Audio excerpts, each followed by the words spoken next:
ഇപ്പോൾ ഈ യോഗേഷ് ഗുപ്ത കേന്ദ്ര സർവീസിലേക്ക് പോകുന്നതിന് ഉപാധികൾ വെച്ചേക്കുകയാണ് സംസ്ഥാന സർക്കാർ. അങ്ങനെ ഈ പോലീസ് ഉദ്യോഗസ്ഥരോട് ഉപാധികൾ വെക്കുന്ന ഒരു കീഴ്വഴക്കമുണ്ടോ? അത് അത്ര ആശാസ്യമാണോ? പ്രേമേ, ഉപാധിയല്ല പ്രേമേ. അദ്ദേഹത്തോട് ചോദിച്ചിരിക്കുന്നത് പോലീസ് മേധാവി സ്ഥാനം വേണ്ട എന്ന്. പോലീസ് മേധാവി സ്ഥാനം തനിക്ക് വേണ്ട എന്ന് അദ്ദേഹം എഴുതി കൊടുക്കണം. അങ്ങനെ എഴുതി. കാര്യം ആ ലിസ്റ്റിലുള്ള പേര് റവാഡ ചന്ദ്രശേഖർ ഉണ്ട്. പിന്നെ രണ്ടാമത് ഉള്ള മറ്റൊരു പേര് ഇദ്ദേഹമാണ്, ഈ യോഗേഷ് ഗുപ്തയാണ്. 3 പേരുണ്ട്. യോഗേഷ് ഗുപ്ത, അതായത് നിതിൻ അഗർവാൾ, റവാഡ ചന്ദ്രശേഖർ, യോഗേഷ് ഗുപ്ത, ഇവർ 3 പേരാണ് ആദ്യത്തെ പ്രിഫറൻസിലുള്ളത്. പിന്നീടുള്ളത് മനോജ് എബ്രഹാം, സുരേഷ് രാജ് പുരോഹിത്, MR അജിത് കുമാർ. ഇതിൽ ആദ്യത്തെ 5 പേര് ഇതിൽ നിന്ന് മാറിപ്പോയാലേ MR അജിത് കുമാറിനെ കയറ്റാൻ പറ്റൂ. അപ്പൊ ഇവരുടെ മനസ്സിൽ ഉള്ളത് MR അജിത് കുമാറാണ്. ഇവരുടെ എന്ന് പറഞ്ഞാൽ പിണറായി വിജയൻ ഇപ്പൊ ആഭ്യന്തര വകുപ്പ് നോക്കുന്നതേ ഇല്ല. അത് പ്രേമിനറിയാം. അപ്പോ പി ശശിയാണ് കാര്യകർത്താവ്. പി ശശി ഇവിടെ നമ്മുടെ എറണാകുളത്ത് സംസ്ഥാന സമ്മേളനം നടന്ന സമയത്ത് ഒരു സമ്മേളനത്തിലെ പ്രതിനിധി പോലും ആയിരുന്നില്ല. പ്രതിനിധി പോലും ആവാത്ത പി ശശിയെ പിണറായി കണ്ണൂരിൽ നിന്ന് വരുത്തി. എന്നിട്ട് ശശി, നീ ഇനി മുതൽ എൻ്റെ പൊളിറ്റിക്കൽ സെക്രട്ടറി ആയി ഇരിക്കണം എന്ന് പറഞ്ഞു. അത് ഇതിനു വേണ്ടിയൊക്കെയാണ്. അത് ശരി. ഈ യോഗേഷ് ഗുപ്തയുടെ കാര്യം പ്രേമന് അറിയാം. അതെ, യോഗേഷ് ഗുപ്ത എന്തുകൊണ്ടാണ് ഇവരുടെ കണ്ണിലെ കരടായത്? കണ്ണിലെ കരളല്ല, കണ്ണിലെ കരട്. PP ദിവ്യയുടെ കേസ്. അതായത് CPM-ലെ കണ്ണൂരത്തെ പല നേതാക്കളുടെയും, അതായത് ഇദ്ദേഹം ഇവിടെ ഇപ്പൊ നോക്കിയിരുന്നത് ഏതായിരുന്നു? Vigilance and anti corruption. Vigilance and anti corruption നോക്കുമ്പോൾ ഈ PP ദിവ്യയുടെ പല ബിസിനസ്സുകളും അദ്ദേഹം കണ്ടുപിടിച്ചു. അങ്ങനെ വന്നപ്പോൾ അന്വേഷണത്തിന്റെ നാൾവഴികൾ പോകുന്നത് ചെന്നെത്തുന്നത് PP ദിവ്യയിലേക്കാണ്. അപ്പോൾ ശശിയേട്ടൻ അവിടെ ഇരിക്കുമ്പോൾ PP ദിവ്യ എന്ത് ചെയ്യും? ശശിയേട്ടനോട് പറയും. അപ്പോൾ ശശിയേട്ടൻ വിളിക്കും. ശശിയേട്ടന് ഇതിപ്പോ നമ്മൾ വായിച്ച ദിനപത്രങ്ങളിലൊക്കെ തന്നെയും ആഭ്യന്തര വകുപ്പിലെ ഉന്നതൻ എന്നേ പറഞ്ഞിട്ടുള്ളൂ.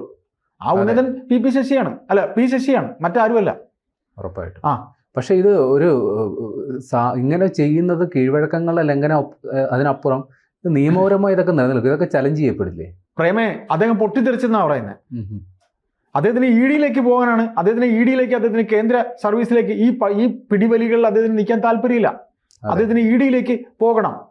ED എന്ന് പറയുമ്പോൾ എൻഫോഴ്സ്മെന്റ് ഡയറക്ടറേറ്റിലേക്ക് അദ്ദേഹത്തിന് പോകണം. അദ്ദേഹം അവിടെ പോയാലും ഇവർക്ക് പണി കിട്ടും. കാര്യം ഇവിടെ ED അന്വേഷണങ്ങൾ പലതും നിൽപ്പുണ്ട്. അപ്പൊ ഇവരെന്ത് ചെയ്യും? മൊത്തത്തിൽ പൂട്ടുക. മൊത്തത്തിൽ ഇവർ പൂട്ടുക എന്നുള്ള ഒറ്റ ഉപാധിയാണ് ഇദ്ദേഹത്തിനോട്. അതായത് നമ്മൾ അടുത്ത പോലീസ് മേധാവി ആകണ്ട എന്ന് അർഹതയുള്ള യോഗേഷ് ഗുപ്തയോട് പോലീസ് മേധാവി സ്ഥാനം വേണ്ട എന്ന് എഴുതി തരണം. ലോകത്ത് എവിടെയെങ്കിലും കേട്ടിട്ടുണ്ടോ? വെള്ളരിക്ക പട്ടണത്ത് കേൾക്കും. ലോകത്ത് ഒരിടത്തും നമുക്ക് കേൾക്കാൻ കഴിയില്ല. ഈ രീതിയിൽ അദ്ദേഹത്തിനെ കൊണ്ട് എഴുതി വാങ്ങാനായിട്ടുള്ള ശ്രമം നടത്തി. അതിനുശേഷം റവാഡയോടും ഉപാധി വെച്ച്, റവാഡ ചന്ദ്രശേഖരോട്, നിയമന പട്ടികയിൽ 2ാമത് നിൽക്കുന്ന റവാഡ ചന്ദ്രശേഖരനോടും പോലീസ് മേധാവിയാകാൻ താല്പര്യമില്ല എന്ന്, എന്നെ പരിഗണിക്കേണ്ട എന്ന് എഴുതി തരണം. ഇതിൽ ഈ 3 പേരിൽ ഈ പറയുന്ന നിതിൻ അഗർവാളും റവാഡ ചന്ദ്രശേഖറും പിന്നെ സുരേഷ് രാജ് പുരോഹിതും ഒക്കെ തന്നെയും എന്തൊക്കെ ചെറിയ വിഷയങ്ങളൊക്കെയുള്ള ആൾക്കാരാണ്. ഇവർക്കൊക്കെ കേന്ദ്ര സർവീസിൽ ഇവരെയൊക്കെ ഒഴിവാക്കിയിട്ട് MR അജിത് കുമാറിനെ പൊക്കിക്കൊണ്ടുവരുമ്പോൾ MR അജിത് കുമാർ ഇതിനോടകം തന്നെ ആരോപണ വിധേയനാണ്. ഈ പൂരം കലക്കൽ കേസ്, അതിന്റെ ആ കറയിൽ നിന്ന് ഇദ്ദേഹത്തിന് ഇതുവരെ ഒഴിയാൻ സാധിച്ചിട്ടില്ല. പിന്നെ എന്തിന്റെ പേരിലാണ് അദ്ദേഹത്തെ ഇത്രത്തോളം ഇങ്ങനെ സംരക്ഷിക്കുന്നത്? നമ്മുടെ മുഖ്യമന്ത്രി ഈ കഴിഞ്ഞ ഇത്രയും ദിവസങ്ങളിലായിട്ടാണ് അദ്ദേഹം ഒന്ന് ഈ നിലത്ത് പാദം തൊടുന്നത്. പണ്ട് ഈ വയനാട് ഭൂമി ദുരന്തം, അവിടെ വെള്ളപ്പൊക്കം ഉണ്ടായപ്പോൾ അദ്ദേഹം ഭൂമിയിൽ കാല് കുത്തിയില്ല. ഹെലികോപ്റ്റർ ഇറങ്ങിയിട്ട് കാലില് അദ്ദേഹത്തിന്റെ ഷൂസിൽ ചെളി പറ്റുമെന്ന് പറഞ്ഞാൽ അദ്ദേഹം പോയില്ല. അത് ഓർമ്മയുണ്ടല്ലോ. ഇപ്പൊ അദ്ദേഹം കാല് കുത്തി എന്തിനെന്ന് മനസ്സിലായോ? അദ്ദേഹം വോട്ട് ചോദിക്കാനായിട്ട് ഇറങ്ങിയതാ. ആർക്ക്? ഈ സ്വരാജിന്. അല്ലേ? അപ്പോ മുഖ്യമന്ത്രിക്ക് വേണ്ടപ്പെട്ട അജിത് കുമാർ, ഏത് CPI, ഏത് ഘടകകക്ഷി, ഏത് തൃശ്ശൂർ പൂരം, ഏത് സുനിൽ കുമാർ? ഇത് ഞാൻ ചോദിക്കുന്നതല്ല, മുഖ്യമന്ത്രിയുടെ ഓഫീസ് ചോദിക്കുന്നതാ. 2ാമത് ഘടകകക്ഷിയാണ്. പ്രേമം ആലോചിച്ച് നോക്കിയേ. അതെ, ഈ പൂരങ്ങളൊക്കെ മാത്രമല്ല, പുള്ളിക്കെതിരെ അനധികൃത സ്വത്ത് സമ്പാദനം സംബന്ധിച്ച ആരോപണം ഉണ്ടല്ലോ. ഈ പറയുന്ന MR അജിത് കുമാറിന് ക്ലീൻ ചീറ്റാണ്. തിരുവനന്തപുരത്ത് കവടിയാർ, പ്രേമനറിയാം. നമ്മുടെ സുഹൃത്തുക്കൾക്കൊക്കെ അറിയാം. ആ സ്ഥലം കണ്ണായ സ്ഥലമാണ്. ആ കണ്ണായ സ്ഥലത്ത് ഈ കാണുന്ന രീതിയിൽ അനധികൃത സമ്പാദ്യം എന്ന് പറഞ്ഞാൽ, നമ്മൾ പൂച്ച കണ്ണും പൂട്ടി പാൽ കുടിക്കുമ്പോൾ പൂച്ച വിചാരിക്കും അടുത്ത ആരും കാണുന്നില്ല. ഇദ്ദേഹത്തിന് ഈ കാണുന്നതെല്ലാം, ടൈൽസ് പെയിന്റ് അടിക്കാം, പെയിന്റ് വരെ. നിങ്ങൾക്ക് MR അജിത് കുമാറിനെ കുറിച്ചൊന്നും അറിയത്തില്ല. ഒരു കമാൻഡിങ് പവറുള്ള ഭയങ്കര ഓഫീസറാണ്, റാഷാണ്. ഡ്രൈവർക്ക് മുള്ളും അദ്ദേഹത്തിന്റെ ഡ്രൈവറൊക്കെ. നീ എവിടെയാണ് വണ്ടി എടുത്തില്ലേ, എന്താ എന്നെ കണ്ടില്ലല്ലോ, ഇതാണ് അദ്ദേഹത്തിന്റെ ടോക്ക്. ആ അജിത് കുമാറിനെ ഇവരും ഭയപ്പെടുന്നുണ്ട്. എന്തുകൊണ്ട് പി വി അൻവർ ഈ ത്രയത്തിൽ നിന്ന് പുറത്താക്കപ്പെട്ടു? P V Anvar, P Sasi, MR Ajith Kumar, ഇതൊരു ത്രയമായിരുന്നു. അജിത് കുമാറിനെതിരെ ആരോപണം ഉന്നയിച്ചു. അജിത് കുമാറിനെതിരെയുള്ള ആരോപണം മാത്രമല്ല, പി ശശിക്കെതിരെയുള്ള ആരോപണമുണ്ട്. അതെ, അതായത് ഇദ്ദേഹം ഒപ്പിട്ട് കൊടുക്കുന്ന പല പേപ്പറുകളും, പല കച്ചവട താല്പര്യമുള്ള പേപ്പറുകളും മുഖ്യമന്ത്രിയുടെ ഓഫീസിൽ എത്തുമ്പോൾ പി ശശി അതിനെടുത്ത് കളയുമായിരുന്നു തോട്ടിൽ. എന്ന് പി ശശി അവിടെ വന്നോ, ആ സ്ഥാനത്ത് വന്നോ, അന്ന് മുതൽ ലോ ആൻഡ് ഓർഡർ അജിത് കുമാറിനായിരുന്നു. ലോ ആൻഡ് ഓർഡറിൽ ചിലപ്പോൾ അവർ തമ്മിൽ ഐക്യം ഉണ്ടായിരിക്കും, അൻവറും ഈ പറയുന്ന അജിത് കുമാറും. ആ ഐക്യം നിൽക്കവേ പി ശശിയുടെ അടുത്ത് പേപ്പർ എത്തുമ്പോൾ നമ്മൾ തമ്മിൽ ഒരു കൂട്ടുകച്ചവടമുണ്ട്, പോട്ടെ, നമ്മൾ തമ്മിൽ ഒരു കമ്പനിയുണ്ട്. ഈ കമ്പനിക്കിടയിൽ നമ്മളെ മാനേജ്മെന്റ് മൂന്നാമതൊരാളെ കൊണ്ടുവയ്ക്കുമ്പോൾ മൂന്നാമതൊരാൾ നമ്മുടെ പോലെ ചിലപ്പോൾ കെമിസ്ട്രി വർക്കൗട്ട് ആവണമെന്നില്ല. അതെ, ആ മൂന്നാമതൊരാൾ ആരുടെ അയ്യപ്പായി, അവന്റെ ഒരു കോപ്പ് ഇവിടെ വേണ്ട എന്ന് തീരുമാനിച്ച് ചിലപ്പോൾ നിങ്ങൾക്കൊന്നും ചെയ്യാൻ പറ്റില്ല. അവിടെ ആ ത്രയം പൊളിയും, ഉറപ്പായിട്ടും. ആ ത്രയം പൊളിഞ്ഞതാണ് ഈ അൻവർ പുറത്തായത്. അപ്പൊ അജിത് കുമാറിന് മുഖ്യമന്ത്രിയുടെ പല കാര്യങ്ങളും അറിയാം. മുഖ്യമന്ത്രിയെ ഇതുപോലെ അവർക്ക് തള്ളാൻ ഒക്കത്തില്ല, പി ശശിക്ക് ഒട്ടും പറ്റില്ല. അതെ, ഇനി ഒരു ഗവൺമെന്റ് വീണ്ടും വരണമെന്ന് ആഗ്രഹിക്കുന്ന ഒരേ ഒരാള് ഈ പി ശശിയാണ്, മുഖ്യമന്ത്രിയുടെ ഭാര്യയും മോളും കഴിഞ്ഞ. റിയാസ് പോലും ആഗ്രഹിക്കുന്നില്ല, പി ശശി ആഗ്രഹിക്കുന്നുണ്ട്. കാര്യം ഈ കച്ചവടമൊക്കെ നടത്തണ്ടേ? തീർച്ചയായിട്ടും നമ്മൾ വെറുതെ തിരിച്ചു കളയുന്നില്ല, പിന്നെ നമ്മൾ അറിയാത്തതുകൊണ്ടാണ്.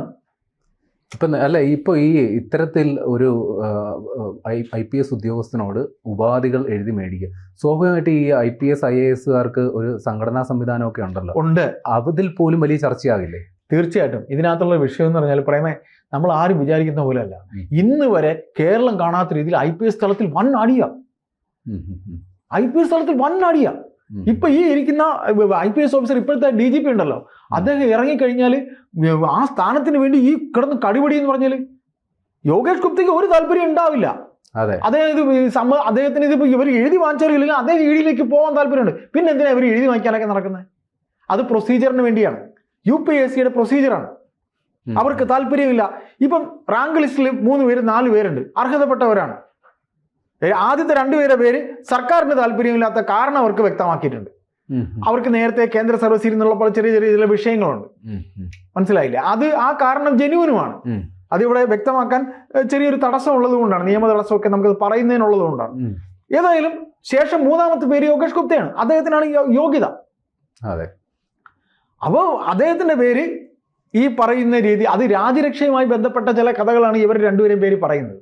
ഏത് ഈ മുകളിൽ നിൽക്കുന്ന 2 പേര്, അതായത് നിതിൻ അഗർവാളിന്റെ റവാഡ ചന്ദ്രശേഖറിന്റെ രാജ്യസുരക്ഷയുമായി ബന്ധപ്പെട്ട ചെറിയ വിഷയങ്ങളുണ്ട്. ഈ റവാഡയ്ക്കും ഉണ്ട്, നിതിൻ അഗർവാളിനും ഉണ്ട്.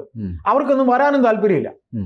എന്നാൽ 3ാമത്തെ പേര് പറഞ്ഞാൽ യോഗേഷ് ഗുപ്തയെ നിരുപാധികം മാറ്റിയാലേ, ഇവരെല്ലാം പറയുന്ന മനോജ് എബ്രഹാമും ഉണ്ട്, അജിത് കുമാറും ഉണ്ട്, സുരേഷ് രാജു പുരോഹിതനെ എന്തായാലും ആക്കൂല.